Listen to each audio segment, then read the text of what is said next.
This is a really cool controller. It really has a lot of flexibility in the sense that, as in previous games you've created, they supported digital. What we have with the analog is you're able to now fluidly control your game in many different ways.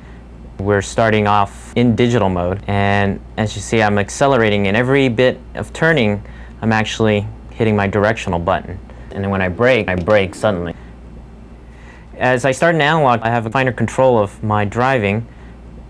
As you can see, I can slow down gradually as well as accelerate at a quicker speed. If I brake, I can gradually press on my brakes and slow down. What we have first is your digital mode is indicated without a light being shown. And right now it supports your standard controller that exists today. If we put it into the analog mode, indicated by the red light, we now support these features. And we can control the game itself by moving the joysticks. What happens is the developers may have the option to use these as optional features, such as maybe the car honking or looking in reverse. So here at Activision, we're really stoked to be able to use the analog controller, especially for Apocalypse in particular. Our game involves 360 degrees of movement and firing. So with the D-pad, you can hit, pretty much anything you need. But with the analog controller, if you want to hit 22.5 degrees to shoot the guy in the corner room that's trying to take you out, all you have to do is put the controller at 22.5 degrees and you got him. And I really don't think anything can offer more control than that. So here at Fox, we're working on this new game called Croc, Legend of the Gobos, which features this lovable crocodile who lives in this full 3D world. The Sony analog pad makes a whole new experience compared to a digital system where you have to rotate and move forward and rotate and move forward.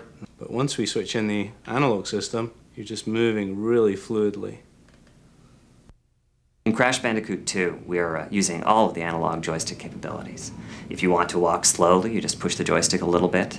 Basically, just point it in the direction you want to move, whether you're walking or riding a jetpack.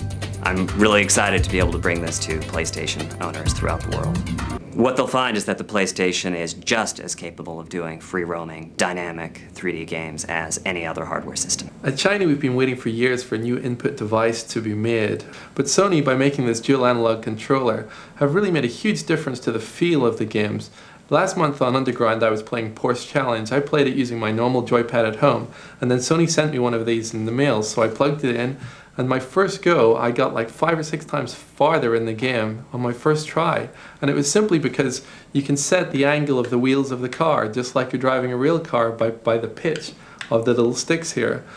The analog controller allows you, the player, the ability to have finer control in your game, not just on and off, but all the points in between.